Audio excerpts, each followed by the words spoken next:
Public ಟಿವಿಯಲ್ಲಿ ಸುಳ್ಳು ಹೇಳಿಕೊಂಡು ಜನರ ಭಾವನೆ ಜೊತೆಗೆ ಆಟ ಆಡ್ತಾ ಇದ್ದ ವ್ಯಕ್ತಿಗಳನ್ನ ನಿರಂತರವಾಗಿ ಎಕ್ಸ್ಪೋಸ್ ಮಾಡೋ ಕೆಲಸ ಆಗ್ತಾ ಇದೆ.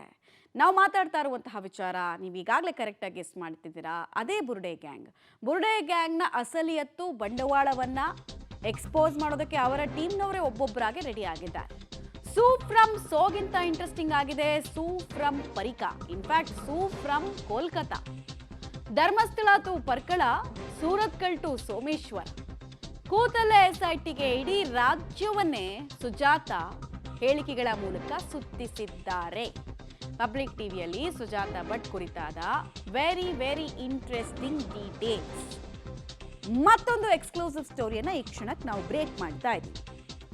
ಹಾಗಾದ್ರೆ ಏನು ಹೇಳಿದ್ದಾರೆ ನಿಮ್ಮ ಎಲ್ಲರ ಅಚ್ಚುಮೆಚ್ಚಿನ ಹಿರಿಯ ಅಜ್ಜಿ ಸುಜಾತ ಭಟ್ ಅವರು ಅನ್ನೋದ್ರ ಡೀಟೇಲ್ಸ್ ಅನ್ನ ನಾವು ಕೊಡ್ತಾ ಹೋಗ್ತೀವಿ. ನಿಮಗೆ 29ನೇ ತಾರೀಕು ತನಿಖೆಯನ್ನು ಎದುರಿಸಬೇಕಾದವರು 26ಕ್ಕೆ ಬಂದಾಗಲೇ ಏನೋ ಹೇಳೋದಕ್ಕೆ ಬಂದಿದ್ದಾರೆ ಅವರು ಅನ್ನೋದು ಸ್ಪಷ್ಟವಾಗಿತ್ತು. ಅವರು ಕೊಟ್ಟಂತಹ ಸ್ಟೇಟ್ಮೆಂಟ್ ಇನ್ಯಾರ್ಯಾರಿಗೆ ಜೈಲಲ್ಲಿ ಒಂದು ಲೋಟ, ಒಂದು ತಟ್ಟೆ ಮತ್ತು 2 ಜೊತೆ ಬಿಳಿ ಬಟ್ಟೆ ಕೊಡಿಸುತ್ತೆ ಅನ್ನೋದು ಒಂದು ಕುತೂಹಲ ಇತ್ತು ನಮಗೆ. ಈಗ ಅವರು ಒಂದಷ್ಟು ವಿಚಾರಗಳನ್ನು ಹೇಳ್ಕೊಂಡಿದ್ದಾರಂತೆ. ಹಾಗಾದರೆ ಏನೇನು ಹೇಳಿದ್ದಾರೆ?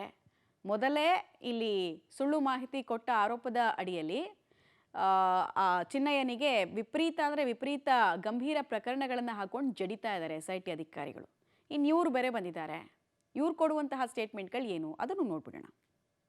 ಒಟ್ಟಿನಲ್ಲಿ ತಾವೇ ತೋಡಿದ ಗುಂಡಿಗೆ ತಾವೇ ಬೀಳುವುದು ಅಂದರೆ ಇದೇನಾ ಅನ್ನೋದು ಪ್ರಶ್ನೆ. SIT ಮುಂದೆ ಸುಜಾತ ಭಟ್ ಕ್ಷಣಕ್ಕೊಂದು ಮಾತುಗಳನ್ನಾಡ್ತಾ ಇದ್ದಾರೆ. ಸೇಮ್ ಈ ಯೂಟ್ಯೂಬು ಟಿವಿನಲ್ಲಿ ಮಾತಾಡಬೇಕಾದ್ರೆ ಆಡ್ತಿದ್ರಲ್ಲ ಅದೇ ಥರ, ನೋ ಚೇಂಜಸ್. ಸುಜಾತ ಭಟ್ ಹೇಳಿಕೆಗೆ 5 ನಿಮಿಷ ಅಷ್ಟೇ ಆಯಸ್ಸು. ವ್ಯಾಲಿಡಿಟಿ ಎಷ್ಟಪ್ಪ ಒಂದು ಹೇಳಿಕೆಗೆ ಅಂದರೆ 5 ನಿಮಿಷ. ಅನನ್ಯ ಭಟ್ ಹೆಸರೊಂದನ್ನು ಬಿಟ್ಟು ಮತ್ತೆಲ್ಲವೂ ಕತೆಗಳಂತೆ.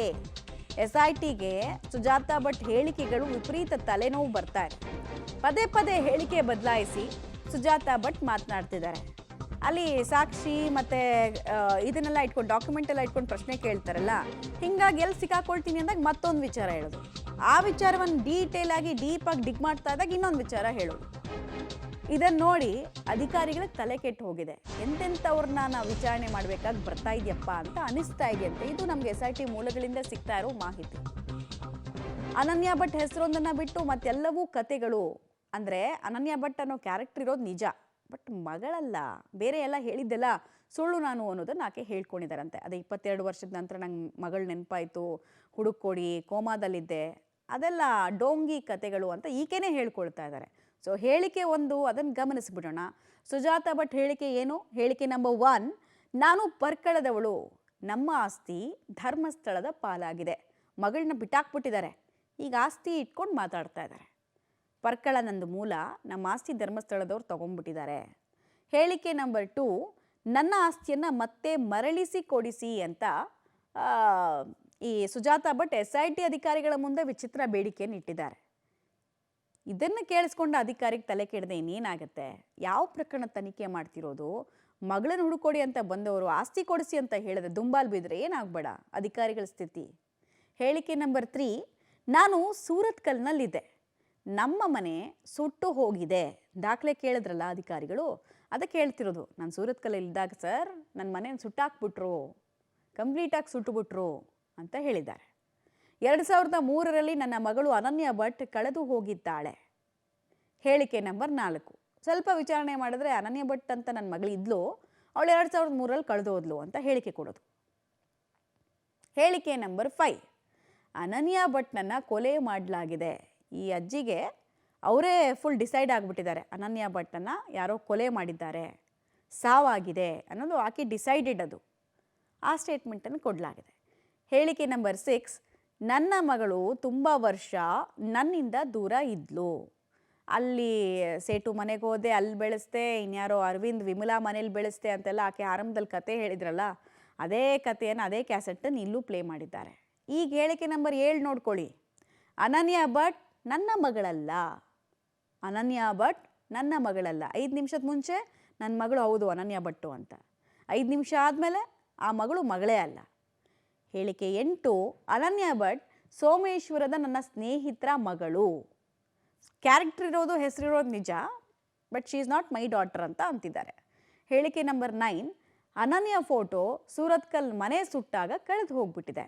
ಮತ್ತು ಯಾವ ಕಾನ್ಫಿಡೆನ್ಸ್ನಲ್ಲಿ ಆ ಲಾಯರು ಮಂಜುನಾಥ್ ಮತ್ತು ಇವರಿಬ್ಬರು ಸೇರಿಕೊಂಡು ರಿಲೀಸ್ ಮಾಡಿದ್ರು ಫೋಟೋನ. ಹೇಳಿಕೆ ನಂಬರ್ 10, ನಾನು ತೋರಿಸಿದ ಫೋಟೋದಂತೆಯೇ ಅನನ್ಯ ಇದ್ಲು, ಫೋಟೋದಂತೆಯೇ. ಅವತ್ತು ಹೇಳಿದ್ದೇನು, ಇವಳೇ ನನ್ನ ಮಗಳು, ಹುಡುಕೊಡಿ ಈಗ ಅಂತ ಹೇಳಿದ್ದು ಲಾಯರ್ ಜೊತೆಗೆ. ಹಿಂದೆ ಬರ್ತಿದ್ದಾರಲ್ಲ ಲಾಯರು ಅವರು. ಈಕೆ ಹೇಳಿದ್ನೆಲ್ಲ ಕೇಳಿಸ್ಕೊಂಡು ಆ ಲಾಯರು ರಾಜ್ಯದ ಜನರನ್ನು ಮಂಗ ಮಾಡೋದಕ್ಕೆ ಹೊರಟ್ರಲ್ಲ, ಅವ್ರಿಗೇನು ಹೇಳಬೇಕು ಅನ್ನೋದು ಪ್ರಶ್ನೆ ನಂದು. ಡೀಟೇಲ್ಸ್ ಕೊಡ್ತಾರೆ ಸುಕೇಶ್. ಈಕೆ ಹೇಳಿಕೆಗಳನ್ನು ಕೇಳಿಸ್ಕೊಳ್ತಾ ಇದ್ದ SIT ಅಧಿಕಾರಿಗಳಿಗೆ ತಲೆ ಕೆಡೋದು ಒಂದು ಬಿಟ್ಟು ಇನ್ನೆಲ್ಲ ಆಗಿರುತ್ತೆ ಅಂತ. ಪಾಪ ಅವ್ರ ಮೇಲೆ ದೇವರ ದಯೆ ಇರಬೇಕು ಅಂತ ಅನ್ಸುತ್ತೆ. ಕ್ಷಣಕ್ಕೊಂದು ಹೇಳಿಕೆ ಆಧರಿಸಿ ಅವ್ರು ಇನ್ವೆಸ್ಟಿಗೇಷನ್ ಮಾಡೋದಂದ್ರೆ ಅವ್ರ ಮೇಲೆ ನಿಜವಾಗ್ಲೂ ದೇವರ ದಯೆ ಬೇಕು ಅನ್ಸುತ್ತೆ. ಖಂಡಿತ ಸುಜಾತ, ಖಂಡಿತ ಮಮತಾ. ಇದು ಸುಜಾತ ಫ್ರಮ್ ಪರ್ಕಳ ಸ್ಟೋರಿ ಅಂತೂ ಸಾಕಷ್ಟು ಇಂಟ್ರೆಸ್ಟಿಂಗ್ ಆಗಿ ಕಾಣಿಸ್ತಾ ಇದೆ. ಯಾಕಂದರೆ ಒಂದು ಕಡೆಯಿಂದ ಒಂದು ಕಡೆಗೆ ಇದು ಟ್ವಿಸ್ಟನ್ನು ತೆಗೆದುಕೊಳ್ತಾ ಹೋಗ್ತದೆ. ವಿಶೇಷವಾಗಿ ಆಕೆ ಹೇಳ್ತಾ ಇರುವಂಥ ರೀತಿ ಆಗಿದೆ ಅನ್ನುವಂಥದ್ದು.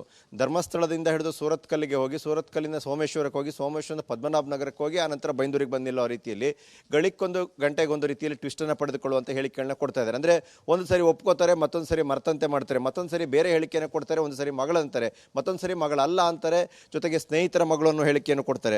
ಒಟ್ಟಾರೆಯಾಗಿ ಕೊನೆಗೆ ಕರೆದುಕೊಂಡು ಬಂದು ಅದನ್ನು ಎಲ್ಲೊಂದು ಕಡೆ ಆಸ್ತಿಯ ವಿವಾದ ಅನ್ನುವಂಥ ರೀತಿಯಲ್ಲಿ ಬಿಂಬಿಸಿ ಒಂದು ಪರಿಹಾರ ಕೊಡಿಸಿ ಅನ್ನುವಂಥದ್ದು, ಅಧಿಕಾರಿಗಳ ಮುಂದೆ ಕಣ್ಣೀರು ಹಾಕುವಂಥದ್ದು, ಆನಂತರ ನಾನು ಏನು ಮಾಡಬೇಕು ಹೇಳಿ ನೀವು ಈಗಂತ ಅಧಿಕಾರಿಗಳನ್ನೇ ಕೇಳುವಂಥದ್ದು. ಹೀಗೆ ಇಡೀ ಒಂದು ವಿಚಾರಣೆ ನಡೆಸ್ತಾ ಇರುವಂಥ ಸಂದರ್ಭದಲ್ಲಿ ಅವರಿಗೆ ಅಧಿಕಾರಿಗಳು ಹೇಗೆ ಸ್ಪಂದಿಸಬೇಕು ಇವರಿಗೆ ಅನ್ನುವಂಥದ್ದೇ ಒಂದು ದೊಡ್ಡ ಸವಾಲಾದಂತೆ ಕಾಣಿಸ್ತಾ ಇದೆ.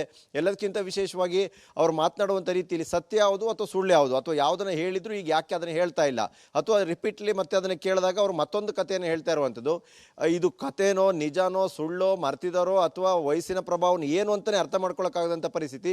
ಜೊತೆಗೆ ಗಳಿಕೆಗೆ ಒಂದು ಹೇಳಿಕೆಯನ್ನು ಕೊಡ್ತಾ ಇರುವಂಥದ್ದು ಇಡೀ SIT ತಂಡಕ್ಕೆ ಒಂದು ಸವಾಲಾಗಿರುವಂಥದ್ದು. ಯಾಕಂದರೆ ಮೊದಲು ಕೂಡ ಇದೇ ರೀತಿ ಆಗಾಗ ನಡ್ಕೊಂಡಿದ್ರು. ಈ ತನಿಖೆ ಹಂತದಲ್ಲೂ ಕೂಡ ಇದೇ ರೀತಿ ಅವ್ರು ಗಟ್ಟಿ ಧ್ವನಿಯಲ್ಲಿ ಹೇಳುವಂಥದ್ದು, ಮತ್ತೆ ಮೆತ್ತಗಾಗುವಂಥದ್ದು, ದುಃಖ ವ್ಯಕ್ತಪಡಿಸುವಂಥದ್ದು, ಹೀಗೆ ಬೇರೆ ಬೇರೆ ರೀತಿಯ ವರ್ತನೆಯಿಂದಾಗಿ SIT ಅಧಿಕಾರಿಗಳಿಗೆ ಈ ಪ್ರಕರಣದಲ್ಲಿ ಇವ್ರನ್ನ ಹೇಗೆ ಹ್ಯಾಂಡಲ್ ಮಾಡಬೇಕನ್ನೋದೇ ದೊಡ್ಡ ಸವಾಲಾದಂತೆ ಕಾಣಿಸ್ತಾ ಇದೆ.